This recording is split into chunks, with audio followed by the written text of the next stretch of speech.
Guys hello மக்களே வணக்கம் நமஸ்காரம். இன்றைக்கி என்ன பார்க்க போகிறேன் அப்படின்னா யூஸ்ஃபுல்லான டிப்ஸு. இது ஸ்பான்சர் கிடையாதுப்பா. நம்ம சப்ஸ்கிரைபர் கேட்டால் ரொம்ப நாள் ஆச்சு அவள் கேட்டு எனக்கு கையே வரல. இன்றைக்கி தான் நான் ட்ரை பண்ணியிருக்கேன். நானே இது ஃபஸ்ட் டைம். பட் எக்ஸலண்ட்டாக வருது. பிரீத்தி ஜோடியாக்கில் அந்த அட்டாச்மெண்ட்லாம் காமிச்சிருக்கேன். அதை மாதிரி போட்டுட்டு நான் ஃபஸ்ட்டு கொப்பரை தேங்காவை தான் துருவிக்கலாம்.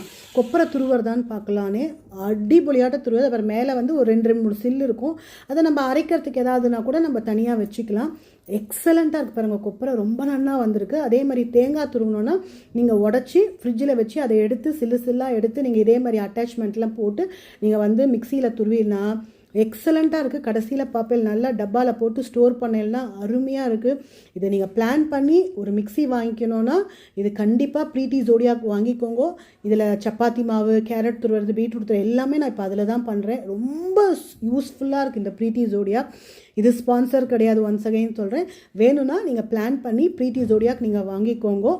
ரொம்ப நல்லா யூஸ்ஃபுல்லாக இருக்குது. சப்ஸ்கிரைபர் கேட்டவாளுக்கு ரொம்ப தேங்க்யூ. ரொம்ப நாள் ஆச்சு, சாரி, ரொம்ப டிலேவாக நான் போடுறேன். இன்றைக்கி தான் நான் தேங்காயும் கொப்பரையும் துருவினேன். எக்ஸலண்ட்டாக இருக்குது. Thank you so much.